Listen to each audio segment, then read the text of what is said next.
আমাৰ আজিৰ ক্লাছত কাইনেমেটিক্সৰ সেকেন্ড পাৰ্টটো আলোচনা কৰিম। ইয়াত আমাৰ প্ৰথম টপিকটো আছে পজিশন টাইম গ্ৰাফ। আমি ইয়াৰ আগৰ ক্লাছত মোশনৰ কথা আলোচনা কৰিছিলোঁ। যদি এটা বস্তুৱে সময় সাপেক্ষে তাৰ পজিশন চেঞ্জ কৰে তেতিয়াহ'লে বস্তুটো মোশনত আছে বুলি কোৱা হ'ব। সেই মোশন যদি আমি গ্ৰাফিকেলি ৰিপ্ৰেজেণ্ট কৰিবলৈ বিচাৰোঁ তেতিয়া আমি এটা পজিশন টাইম গ্ৰাফ পাম। পজিশন টাইম গ্ৰাফ আঁকিবলৈ যাওঁতে টাইমটো সদায় ইণ্ডিপেণ্ডেণ্ট ভেৰিয়েবল, গতিকে টাইমক আমি হৰাইজণ্টেল এক্সিছত প্লট কৰিম আৰু পজিশনটো ভাৰ্টিকেল এক্সিছত থাকিব। এতিয়া ইয়াত মই টাইম আৰু পজিশনৰ কাৰণে কিছুমান কোঅৰ্ডিনেট চুজ কৰি লৈছোঁ। টাইম যেতিয়া 0 আছিল পজিশন তাৰ 0 আছিল। যেতিয়া আফটাৰ 1 ছেকেণ্ড তাৰ পজিশন 2, প্ৰতি 1 ছেকেণ্ডৰ অন্তৰালত ইয়াৰ পজিশন 2কৈ চেঞ্জ হৈছে, তাৰমানে সমান সমান টাইম ইণ্টাৰভেলত সমান সমান ডিষ্টেঞ্চ ট্ৰেভেল কৰিছে। এনেকুৱা কোঅৰ্ডিনেটখিনি যদি আমি প্লট কৰোঁ আমি এটা এনেকুৱা ষ্ট্ৰেইট লাইন গ্ৰাফ পাম, হৈছে পাছিং থ্ৰু অৰিজিন। আৰু এনেকুৱা নেচাৰৰ গ্ৰাফটো বা মোশনটো য'ত নেকি সমান সমান টাইম ইণ্টাৰভেলত সমান সমান ডিষ্টেঞ্চ ট্ৰেভেল কৰিছে ইন ওৱান চেম ডাইৰেকশ্যন, তাক আমি ক'ম ইউনিফৰ্ম মোশন। গতিকে ইউনিফৰ্ম মোশনৰ কাৰণে position time graph is a straight line having some slope with time axis. ইয়াতে শ্লোপটো থিটা বুলি ধৰি ল'ব পাৰোঁ আমি। এতিয়া মই অন্য কেইটামান কোঅৰ্ডিনেট চুজ কৰিছোঁ। টাইম টি ইকুৱেল 0, তাৰ পজিশন 0 আছিলে। টাইম ইণ্টাৰভেল 1 ছেকেণ্ডকৈ বাঢ়ি গৈছে, কিন্তু পজিশনটো অলপ সমান হোৱা নাই, যে 0ৰ পৰা 1 হৈছে, 1ৰ পৰা এইটো 3 বাঢ়ি গ'ল, ইয়াত 5 বাঢ়ি গ'ল, তাৰমানে ইকুৱেল ইণ্টাৰভেল অফ টাইমত পজিশন চেঞ্জটো ইকুৱেল হোৱা নাই। তেতিয়া আমি কি পাম, এটা এনেকুৱা শ্লোপ থাকিব, কিন্তু প্ৰতিটো পইণ্টত শ্লোপটো চেঞ্জ হৈ আছে, এনেকুৱাত আমি কাৰ্ভ লাইন পাম। এইটো পজিশন টাইম গ্ৰাফটো যদি এটা কাৰ্ভ লাইন হয় তেতিয়া আমাক এনেকুৱা এটা মোশন ইণ্ডিকেট কৰিব যোনটো মোশনত ইকুৱেল ইণ্টাৰভেল অফ টাইমত ইকুৱেল ডিষ্টেঞ্চ ট্ৰেভেল কৰা নাই। That means it is a non uniform motion. আনহাতে যদি আমি এনেকুৱা কোঅৰ্ডিনেট লওঁ টি ইকুৱেল 0, 1 to 3, টাইম বাঢ়ি গৈ আছে কিন্তু পজিশনটো প্ৰতিটো সময়ৰ এগেইনষ্টত আমি কি পাইছোঁ, ছেমেই পাই আছোঁ, তাৰমানে সময় সাপেক্ষে ইয়াৰ পজিশন চেঞ্জ হোৱা নাই। That is it is at rest. এইটো এটা ৰৈ থকা বস্তু। ৰৈ থকা বস্তুৰ কাৰণে আমি পজিশন টাইম গ্ৰাফটো এনেকুৱা এটা ষ্ট্ৰেইট লাইনেই পাম, বাট হৈছে পেৰেলেল টু টাইম এক্সিছ। এতিয়া যদি আমি ইয়াত পজিশন টাইম গ্ৰাফৰ ওপৰত এটা পি পইণ্ট কনচিডাৰ কৰি লওঁ আৰু পিৰ পৰা আমি যদি এটা নৰ্মেল ড্ৰ কৰোঁ টাইম এক্সিছলৈ, তেতিয়া আমি এই ৰাইট এংগল ট্ৰাইংগলটোৰ পৰা টেন থিটা যদি ল'বলৈ বিচাৰোঁ, টেন থিটা ইকুৱেল আমি পাম PN/ON। আৰু PN বুজাই আছে একচুৱেলি ডিছপ্লেচমেণ্ট S, আৰু ON বুজাই আছে টাইম। গতিকে আমি এই S/Tৰ পৰা ডেফিনেশ্যন মতে ভেলচিটি পাম। তাৰমানে আমি পালোগৈ টেন থিটা ইকুৱেল ভেলচিটি। যিহেতু পজিশন টাইম গ্ৰাফজনে টাইম এক্সিছৰ লগত থিটা এংগল কৰিছে আৰু আমি ইয়াত লৈছোঁ টেন থিটা, ইয়াক কোৱা হ'ব slope of position time graph with time axis, আৰু আমাক দিছে ভেলচিটি। গতিকে পজিশন টাইম গ্ৰাফৰ এটা ইম্পৰ্টেণ্ট কেৰেক্টাৰ হৈছে the slope of position time graph with time axis gives us the velocity of the body. এইটো in case of uniform velocity, uniform motion. আৰু যদি নন ইউনিফৰ্ম মোশন হয় তেতিয়া আমি কি পাম, ইয়াত প্ৰতিটো পইণ্টত শ্লোপটো মিনছ টেন থিটাটো যিহেতু বেলেগ বেলেগ হৈ আছে, ইয়াত টেন থিটাও বেলেগ বেলেগ পাম। আৰু টেন থিটা ইয়াত বেলেগ বেলেগ হোৱা মানে এই গ্ৰাফটোত আমি ভেলচিটি প্ৰতিটো পইণ্টত বেলেগ বেলেগ পাম। আমি ইয়াৰ পৰাও দেখা পাইছোঁ যে প্ৰতিটো টাইমৰ ইকুৱেল টাইমৰ ইণ্টাৰভেলত আনইকুৱেল ডিষ্টেঞ্চ ট্ৰেভেল কৰিছে। That means it is non uniform motion. গতিকে নন ইউনিফৰ্ম মোশনৰ থকা পাৰ্টিকুলাৰ পজিশন টাইম গ্ৰাফটোৰে প্ৰতিটো পইণ্টত শ্লোপ বেলেগ বেলেগ কাৰণে আমি ভেলচিটিও বেলেগ বেলেগ পাম। আনহাতে যদি আমি ইয়ালৈ যাওঁ, যোনটো ৰেষ্টত থকা পাৰ্টিকলটোৰ যিটো আমি পজিশন টাইম গ্ৰাফ পাইছিলোঁ হৈছে parallel to time axis. Parallel এক্সিছডালে ইয়াৰ লগত 0 এংগল কৰিছে, গতিকে ইয়াত আমি পাম টেন থিটা ইকুৱেল 0, তাৰমানে ইয়াৰ ভেলচিটি 0 হৈ থাকিব। একেদৰে আমি ভেলচিটি টাইম গ্ৰাফো অংকন কৰিব পাৰোঁ। ভেলচিটি টাইম গ্ৰাফতো আমি টাইম এক্সিছক হৰাইজণ্টেল এক্সিছত দিম, টাইমক হৰাইজণ্টেল এক্সিছত দিম আৰু ভেলচিটিক ভাৰ্টিকেল এক্সিছত ৰাখি আমি প্লট কৰিম। পজিশন টাইম গ্ৰাফৰ নিচিনাকৈ যদি আমি ইকুৱেল ইণ্টাৰভেল অফ টাইমত ইকুৱেল ভেলচিটি চেঞ্জ পাওঁ তেতিয়া আমি ভেলচিটি টাইম গ্ৰাফটো এনেদৰে ষ্ট্ৰেইট লাইন পাম। আৰু t equal 0 যদি ভেলোচিটি 0 আছে নহয় graph is passing through origin হ'ব আৰু যদি t equal 0 ত ভেলোচিটি কিবা এটা পাৰ্টিকুলাৰ ভ্যালু থাকে তেতিয়া আমি এটা ইন্টাৰসেপ্ট কৰি পেলাই এনেকুৱা গ্ৰাফ এটা ভিটি গ্ৰাফ হিচাপে পাম সিমিলাৰলি যদি আমি ইকুৱেল ইন্টাৰভেল অফ টাইমত চেঞ্জ ইন ভেলোচিটি ইকুৱেল নোহোৱা মোশন কনসিডাৰ কৰো that means non uniform change in acceleration তেতিয়া আমি গ্ৰাফটো এনেদৰা কাৰ্ভ পাম আকৌ যদি টাইমৰ লগে লগে কোনোবা পাৰ্টিকুলাৰ ভেলোচিটি চেঞ্জ নহয় তেতিয়া আমি মানে যোনটো ভেলোচিটি ইউনিফৰ্ম যোনটো পাৰ্টিকল ইউনিফৰ্ম ভেলোচিটিৰে যাব তেনেকুৱা বিলাকৰ কাৰণে ভিটি গ্ৰাফটো এনেকুৱা এটা গ্ৰাফ পাম which is parallel to time axis ই ভেলোচিটি চেঞ্জ নোহোৱা বুজাইছে ভেলোচিটি চেঞ্জ নোহোৱা হলে ই আমাক এক্সিলাৰেশন 0 দিব এতিয়া আমি এটা সিম্পল কম্পাৰিজন কৰি চাব বিচাৰিছো যে পজিশন টাইম গ্ৰাফৰ যদি পজিশন টাইম গ্ৰাফে যদি টাইম এক্সিসৰ লগত থিটা এংগল কৰিছে তেতিয়ালে এই গ্ৰাফটোৰ স্লোপ tan থিটা ই আমাক দিব ভেলোচিটি আনহাতে যদি ভেলোচিটি টাইম গ্ৰাফৰ স্লোপ লওঁ তেতিয়া আমাক ই দিব এক্সিলাৰেশন গতিকে আমি এনেকুৱা গ্ৰাফত যদি ভিটি গ্ৰাফ স্ট্ৰেট লাইন পাওঁ তেতিয়ালে ইয়াৰ পৰা বুজি পাম যে ইয়াত ইউনিফৰ্ম এক্সিলাৰেশন হৈছে ইয়াত নন ইউনিফৰ্ম এক্সিলাৰেশন হৈছে আৰু ইয়াত এক্সিলাৰেশন 0 হৈ আছে সিমিলাৰলি পজিশন টাইম গ্ৰাফৰ এনেকুৱা গ্ৰাফে আমাৰ এটোৰ স্লোপে কি দিব ইউনিফৰ্ম ভেলোচিটি ইয়াত দিব নন ইউনিফৰ্ম ভেলোচিটি ইয়াত দিব 0 ভেলোচিটি ভেলোচিটি টাইম গ্ৰাফৰ দুটামান ইম্পৰ্টেন্ট ক্যাৰেক্টাৰ হৈছে যে ভেলোচিটি টাইম গ্ৰাফটোৱে যদি টাইম এক্সিসৰ লগত এনেকুৱা এটা এংগল কৰে which is less than 90 degree then আমি পাম কি যে এক্সিলাৰেশন ইজ পজিটিভ মানে ভেলোচিটি ইজ ইনক্ৰিজিং আনহাতে যদি ভিটি গ্ৰাফটোৱে টাইম এক্সিসৰ লগত এটা অবটিউজ এংগল কৰে থিটা ইজ গ্ৰেটাৰ দেন 90 তেতিয়া হলে আমি তাত কি পাম ইয়াত দেখা গৈছে যে t ইকুৱেল যদি এটো আছিল ভেলোচিটি যিমান আছিল t বাঢ়ি যোৱাৰ লগে লগে ভেলোচিটি কমি আহিছে তাৰ মানে এটো এক্সিলাৰেশনটো নেগেটিভ আহিব আৰু এটা ইম্পৰ্টেন্ট ক্যাৰেক্টাৰ আছে যে area occupied by VT graph with time axis gives us the distance travel during that interval এটো ইয়াত প্ৰুফ কৰি থোৱা হৈছে মই নোটটো ইয়াতে দি দিছো পিছত এটো চাই ললে বুজি পোৱা যাব বাৰু এতিয়া আমি আহিছো কাইনেমেটিক্সৰ আটাইতকৈ ইম্পৰ্টেন্ট পাৰ্ট য'ত কোৱা হয় ইকুৱেশ্যন অফ মোশনছ মানে v equal u plus at s equal ut plus half of it square v square equal u square plus twice as and s nth equal u plus a by 2 into twice n minus 1 কাইনেমেটিক্সৰ যিকোনো numerical problem হওক বা যিকোনো আমি এটা situation study কৰিবৰ কাৰণে এই equation কিটা যথেষ্ট ইম্পৰ্টেন্ট একিটা কেনেকৈ ডেৰাইভ কৰা হয় আমি তাক চাব বিচাৰিছো একিটা কোৱা হয় equation of motion for uniformly accelerated particle using concept of calculus আমি আলোচনা কৰিম আৰু কেতিয়াবা এটো গ্ৰাফিকেলিও কৰিব পাৰি ইয়াত এটা কথা কৈ দিয়া হৈছে যে equation of motion for uniformly accelerated particle তাৰমানে ইয়াত যেটো এক্সিলাৰেশন আমি ধৰিম এটো ইউনিফৰ্ম এক্সিলাৰেশন হ'ব ইয়াত আমি কিছুমান সিম্বলছ দেখা পাইছো এখিনি তোমালোকে আগতেও পাইছা যে ইয়াতে ইউ ৰে আমি ইনিশিয়াল ভেলোচিটি বুজাম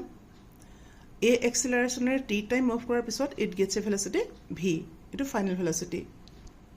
সিমিলাৰলি হিমানখিনি সময়ত হি ডিসটেন্স যদি s গৈছে এই s টো হৈছে ডিসপ্লেসমেন্ট ডিউৰিং দ্যাট ইন্টাৰভেল যাৰ ইনিশিয়াল ভেলোচিটি u আছিল ইউনিফৰ্ম এক্সিলাৰেশন a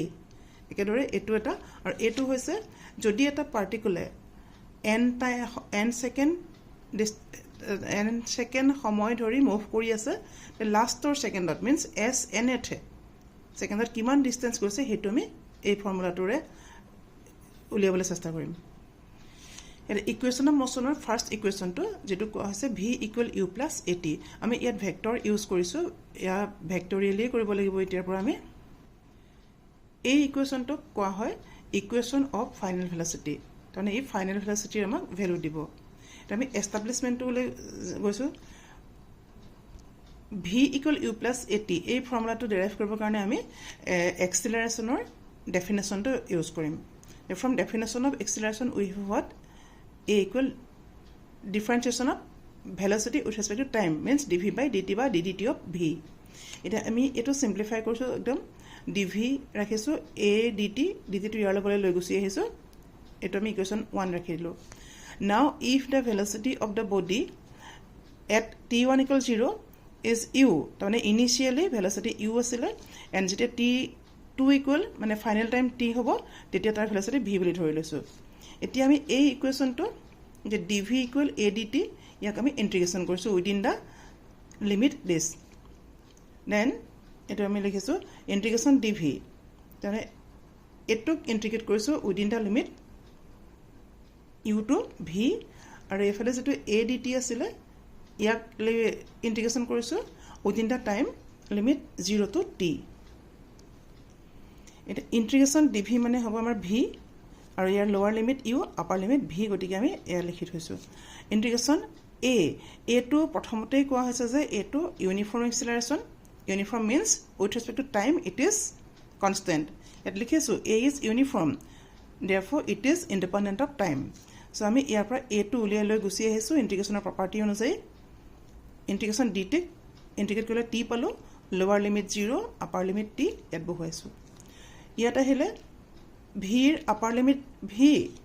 এইটো ভেলচিটি চিম্বল আৰু এইটো তাৰ ভেলু এইটো ইনিচিয়েল ভেলু ইয়াৰ পৰা আমি পাম upper limit minus lower limit V minus U equal ইয়াত আহিলে এটো এ ভাগে বহি আছে এতিয়া টিৰ লিমিট আপাৰ লিমিট হৈছে টি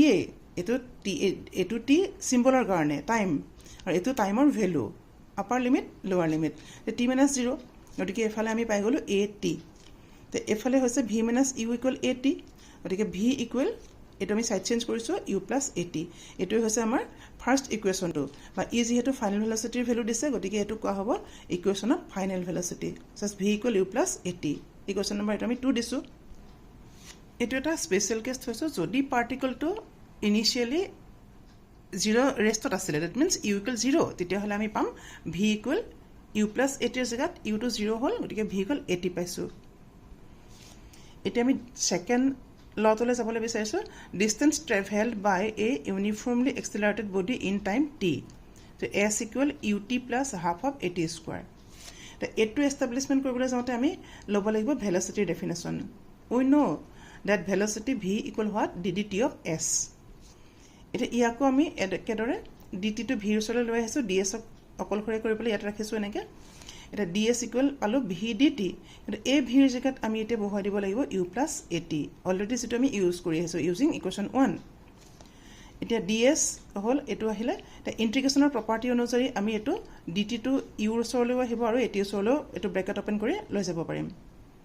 ইয়াতো আমি ইণ্টিগ্ৰেটিং অপাৰেটৰ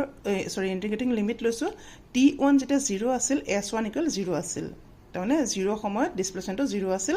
t2 যেতিয়া t হ'লগৈ ডিছপ্লেচমেণ্ট কিমান হ'ল s বুলি ধৰিছোঁ এইকেইটা হৈছে আমাৰ এইকেইটা টাইমৰ লিমিট আৰু এইকেইটা হৈছে ডিছপ্লেচমেণ্টৰ লিমিট গতিকে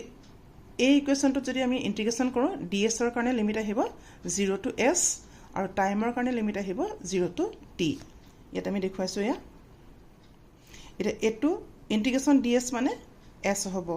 sৰ লোৱাৰ লিমিট 0 আপাৰ লিমিট s একেদৰে এইটো আমি ব্ৰেকেট অপেন কৰি এনেকুৱা পেটাৰ্ণলৈ আনিব পাৰোঁ তে ইয়াত u is initial velocity it is always constant গতিকে সি ওলাই গুচি আহিলে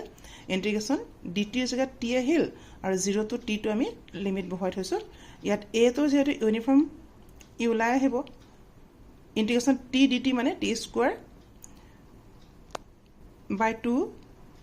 লিমিট পাতিছোঁ 0 টু টি এটা এছৰ upper limit minus lower limit কৰিলোঁ এইফালে এইটো এছ এ হৈ যাব তো ইয়াত আহিব ইউ টিৰ লগত T minus 0 upper limit minus lower limit ইয়াত এ ওলাই আহিছিলে তো ইয়াত টি স্কুৱাৰ বাই 2 তাত কি হ'ব টি স্কুৱাৰ বাই 2 মাইনাছ 0 স্কুৱাৰ বাই 2 তাৰপৰা আমি হাফ এ টি স্কুৱাৰ পালোঁগৈ তাৰমানে আমাৰ ৰিলেশ্যনটো ওলাই গ'ল s equal u T plus half of a t square এতিয়া যদি আগৰ দৰে আমি স্পেচিয়েল কেছ ধৰোঁ যে if the body starts from rest তেতিয়াহ'লে ইউটো 0 হ'ব আৰু তেতিয়া আমি এছ ইকুৱেল পাম half of a t square এতিয়া আহিছোঁ আমাৰ অন্য এটা formula v square equal U square plus twice এ এছ ভেক্টৰিয়েলি লিখিলে আমি এইটো এ ডট এছ লিখিম আৰু যদি আমি স্কেলাৰ ফৰ্মত লিখোঁ V square equal U square plus twice এ এছ আহিব এইটো আমি ডেৰাইভ কৰিবৰ কাৰণে কি কৰিম এই ফৰ্মুলাটো সহায় ল'ম যে V equal U plus A T আমি ভেক্টৰ এইবিলাক চব ভেক্টৰবিলাক দি থোৱা হৈছে ভেক্টৰিয়েলি কৰিলে বেছি ভাল হ'ব এতিয়া ইয়াত যিহেতু আমাক লেফ্ট হেণ্ড চাইডে লাগে ভি স্কুৱাৰ গতিকে মই এই ভেলচিটিৰ যিটো ফৰ্মুলা ল'ম এটুক মই ডট প্ৰডাক্ট কৰিম ভি ইকুৱেল ইউ প্লাছ এটি এইটো ভি ডট ভি কৰিছোঁ এতিয়া ভি ডট ভি মানে ভিৰ ভেলু ইউ প্লাছ এটি আছিলে আকৌ ডট ইউ প্লাছ এটি এতিয়া ভি ডট ভি মানে a dot a equal a square গতিকে v dot v equal v square হ'ব তো এই ভি ডট ভি মানে হ'ল আমাৰ ভি স্কোৱাৰ এই ছাইডটো আমাৰ ওলাই গৈছে প্ৰায় এতিয়া এইটোলৈ যাওঁ ইউ প্লাছ এটি ডট ইউ প্লাছ এটি ইয়াক আমি এতিয়া ব্ৰেকেট অ'পেন কৰি ডট প্ৰডাক্ট কৰি যাম ডটটো বৰ ইম্পৰ্টেণ্ট গতিকে ইউ ডট ইউ হ'ব এইটো ইউ ডট এটি হ'ব এয়া এটি ডট ইউ হ'ব এইটো আৰু এটি ডট এটি হ'ব এইখিনিলৈকে ক্লিয়াৰ হৈছে বোধ কৰোঁ এতিয়া ইউ ডট ইউ মানে ইউ স্কোৱাৰ এতিয়া ইয়াৰ পৰা আমি কি লৈছোঁ ইয়াত ইউ ডট এটি আৰু এটি ডট ইউ যিহেতু এইটো এ ডট বি আৰু বি ডট এৰ নিচিনা হৈ আছে গতিকে আমি ডট প্ৰডাক্টত দুইটা সমান হয় সেইকাৰণে আমি টুৱাইচ ইউ ডট এটি পাতিব পাৰোঁ লগত এইটো থাকি গ'ল এইটো আমি প্ৰডাক্ট কৰি দিয়া নাই কাৰণ আমি পিছত এৰেঞ্জ কৰিব লাগিব এইটো ইউ ডট ইউৰ পৰা আমি ইউজ কৰা পালোঁ এই টাৰ্মটো আৰু ইয়াৰ পৰা আমি এটা বস্তু কমন ল'ম টুৱাইচ এ ডট মন কৰিবা আমি টু এ ডট লৈছোঁ ডটটো কমন লৈছোঁ গতিকে টু এ ডট যদি লওঁ ইয়াত ইউ টি থাকিব কাৰণ টু আৰু এটো ওলাই আহিছে ইউ আৰু টি ইয়াত থাকিলে প্লাছ ইয়াত যিহেতু আমি টু লৈছিলোঁ টু ইয়াত নাই গতিকে হাফ এটা আহিল আৰু এ এটা থাকিল টিটো স্কোৱাৰ হৈ বহি গ'ল এতিয়া এই পাৰ্টটো U T plus half of এটি স্কোৱাৰ মানে এছ আছিলে গতিকে আমি ইয়াত লিখিলোঁ U square plus two A এইখিনিলৈকে একে আছে ডটলৈকে একে আছে বাট এইটোৰ জেগাত আমি এছ লিখি দিলোঁ এইটো হৈছে আমাৰ V square equal U square plus twice A dot S এইটো ভেক্টৰ ফৰ্মত আছে আকৌ যিহেতু এ আৰু এছৰ ডাইৰেকশ্যন একে গতিকে এ ডট এছ ইকুৱেল আচলতে হ'ব A S cos of zero' cos zero' one গতিকে V square equal U square plus twice এ এছ এইটো হ'ল আমাৰ স্কেলাৰ ফৰ্মটো আকৌ ইয়াত আমি এটা আগৰ নিচিনা স্পেচিয়েল কেছ ধৰিব পাৰিছোঁ যদি the body starts from rest মানে initial velocity u equal zero' তেতিয়াহ'লে ভি স্কোৱাৰ ইকুৱেল আমি এইকেইটা পাম ইউ স্কোৱাৰটো জিৰ' হৈ গ'ল এতিয়া আমি v equal U plus a t s equal u T plus half of এটি square v square equal U square plus twice এ এছ এইকেইটা ল'লোঁ এইকেইটা পজিটিভ এ ডেট মিনছ এক্সিলাৰেশ্যনৰ কাৰণে লোৱা হৈছে বা ইয়াতো আমি এইটো এক্সিলাৰেশ্যনৰ কাৰণে লৈছোঁ এতিয়া আমি যদি কিবা কাৰণে পাৰ্টিকলকেইটা ডেক্সিলাৰেশ্যন হৈছে বা ৰিটাৰ্ডেশ্যন হৈছে তেতিয়াহ'লে আমি ইকুৱেশ্যনকেইটা কেনেকৈ পাম এক নম্বৰটো হ'ব v equal u minus a t কাৰণ এক্সিলাৰেশ্যন নিগেটিভ হৈছে s equal u t minus half of a t square আৰু v square equal U square minus two a s ইয়াত প্ৰতিটো এই পিছৰ গোটেই ইকুৱেশ্যনকেইটাত আচলতে এইটো ডেক্সিলাৰেটেড বা ৰিটাৰ্ডেড হৈছে নিগেটিভ এক্সিলাৰেশ্যন এতিয়া কাইনেমেটিক্সৰ আমি ফৰ্থ ইকুৱেশ্যনটোলৈ গৈছোঁ distance covered on nth second ইয়াত কথাটো হৈছে এনেকুৱা if a body goes for n seconds with uniform acceleration with initial velocity u then the distance traveled in nth second s nth equal কিমান u plus a by 2 into twice n minus 1 এইটো equation ডেৰাইভ কৰিবৰ কাৰণে আমি এতিয়া এনেকৈ ধৰি লৈছোঁ যে এটা পাৰ্টিকলটো অ'ৰ পৰা কিউ লৈ যাব অ'ৰ পৰা কিউ লৈ যাওঁতে সময় লৈছে n ছেকেণ্ড আৰু অ'ৰ পৰা পি লৈ যাওঁতে লৈছে n minus 1 ছেকেণ্ড তেতিয়া এই পি কিউটোৱে হ'ব আমাৰ লাষ্টৰ ছেকেণ্ডত মিনছ nth ছেকেণ্ডত যোৱা ডিষ্টেঞ্চ গতিকে আমি অ'ৰ পৰা পি লৈ এইখিনি এনেকৈ ল'ব পাৰোঁ অ'ৰ পৰা পি লৈ হ'ব এছ n minus 1 আৰু অ'ৰ পৰা কিউ লৈ হ'ব এছ এন গতিকে S nth means P Q কণ পাবলৈ হ'লে আমি O' Q minus O' P কৰিব লাগিব তাৰমানে n ছেকেণ্ডত যোৱা দূৰত্ব মাইনাছ n minus 1 ছেকেণ্ডত যোৱা দূৰত্বটোৱে আমি ল'লে এছ nth পাম যিহেতু এইটো ডিষ্টেঞ্চৰে ফৰ্মুলা গতিকে আমি ডিষ্টেঞ্চ থকা এটা ডেফিনেশ্যন ল'ব লাগিব যিটো আমি লৈছোঁ কি ভি ইকুৱেল ডি এছ বাই ডি টি এইটো আমাৰ ডেফিনেশ্যন ভেলচিটি ইকুৱেল কিমান ডি এছ বাই ডি টি ইয়াৰ পৰা আমি D S equal V D T কৰি ল'লোঁ ভিৰ জেগাত ইউ প্লাছ এটি বহুৱাই আমি এইখিনিলৈকে এই বস্তুটো কৰি ৰাখিছোঁ এতিয়া আমি ইণ্টিগ্ৰেশ্যন ল'ম আমাক এইফালে যিহেতু এছ nth লাগে গতিকে এছৰ লোৱাৰ লিমিট হ'ব S n minus 1 upper limit S N আৰু ইয়াত হ'ব লোৱাৰ লিমিট টিৰ লোৱাৰ limit n minus 1 upper limit n একেদৰে আমি আগৰ নিচিনাকৈ যদি ইণ্টিগ্ৰেশ্যন কৰি গৈ থাকোঁ ইণ্টিগ্ৰেশ্যনৰ নিয়ম ফ'ল' কৰি তেতিয়া এইফালে পামগৈ আমি Sn মাইনাছ Sn-1 আৰু এইফালে পাম ইউ টি টিত আমি বহুৱাম n মাইনাছ n-1 এনেদৰে কৰিলে আমি এইবিলাক ইয়াত 2টো উলিয়াই লৈ আহিছোঁ a/2 n স্কুৱাৰ মাইনাছ এইটো হোল স্কুৱাৰ ইয়াৰ পৰা এইটোতো Sn হৈ গ'ল এইটো ইউ ইয়াত কি হ'ল n মাইনাছ nটো কাটা গ'ল গতিকে এইটো ইউ হৈ গ'ল আৰু এইফালে a/2 কমন লোৱাৰ পিছত ইয়াত আমি এইটো n square minus n whole square যদি চিম্প্লিফাই কৰি চাওঁ এইটো দেখা পাম কি 2n মাইনাছ 1 গতিকে আমি পালোঁ Sn U plus a/2 into 2n minus 1 ইয়াতো আমি স্পেচিয়েল কেছটো ল'ব পাৰোঁ যদি if the body starts from rest বা ইউ 0 হয় তেতিয়াহ'লে Sn a/2 into 2n minus 1 এতিয়া আমি কাইনেমেটিক্সৰ এই গোটেই ইকুৱেশ্যনকেইটা ডেৰাইভ কৰিলোঁ কিন্তু এইকেইটা আমি আৰু এটা স্পেচিয়েল কেছত ইউজ কৰিব পাৰোঁ যেতিয়া বস্তু এটা আপৰাইজিং হ'ব বা ডাউনফলিং হ'ব মানে under the action of gravity তেতিয়া এই ইকুৱেশ্যনকেইটাক আমি A = G পাতি এনেদৰে লিখিব পাৰোঁ এতিয়া মই দেখুৱাই থৈছোঁ in case of free falling যেতিয়া বস্তুটো তললৈ পৰিব ফ্ৰী ফল হ'ব মানে এক্সিলাৰেশ্যনটো G হ'ব এক্সিলাৰেশ্যন ইউ টু গ্ৰেভিটি তেতিয়া আমি লিখিম V = U প্লাছ GT খালি H Sৰ জেগাত H আহিব UT plus half of GT square কাৰণ এৰ জেগাত G আহিব বাকীখিনি একে থাকিব V square = U square plus twice GH যিহেতু ভাৰ্টিকেল ডাইৰেকশ্যনত হৈছে সেইকাৰণে আমি Sটো H লৈছোঁ আৰু ডাউনফলিঙৰ ক্ষেত্ৰত এক্সিলাৰেশ্যন ডিউ টু গ্ৰেভিটি এই জিৰ ভেলুটো পজিটিভ কনচিডাৰ কৰা হয় গতিকে এইকেইটা ডাউনফলিঙৰ কাৰণে আমি পজিটিভত লৈছোঁ আৰু চিমিলাৰলি যদি আপৰাইজিং হয় বডি ৰাইজিং আপৱাৰ্ড ডাইৰেকশ্যন তেতিয়াহ'লে হ'ব V = U minus GT H = UT minus half of GT square V square = U square minus twice GH এইখিনি ল'ৰ পৰাই আমি কেইটামান law of freely falling body উলিয়াব পাৰোঁ ইয়াতে আমি এইকেইটা V ইউটো যদি 0 হয় V proportional to what T হ'বগৈ এনেকুৱাকৈ কেইটামান ল উলিয়াব পাৰোঁ যিকেইটা মই ইয়াত নোট হিচাপে দি থোৱা হৈছে এটা পঢ়ি চালে বুজি পোৱা যাব চাগে আমি আজিৰ ক্লাছটো ইয়াতে সামৰোঁ ইয়াৰ পিছৰ ক্লাছত মই কাইনেমেটিক্সৰ নিউমেৰিকেলখিনি ডিছকাছ কৰিম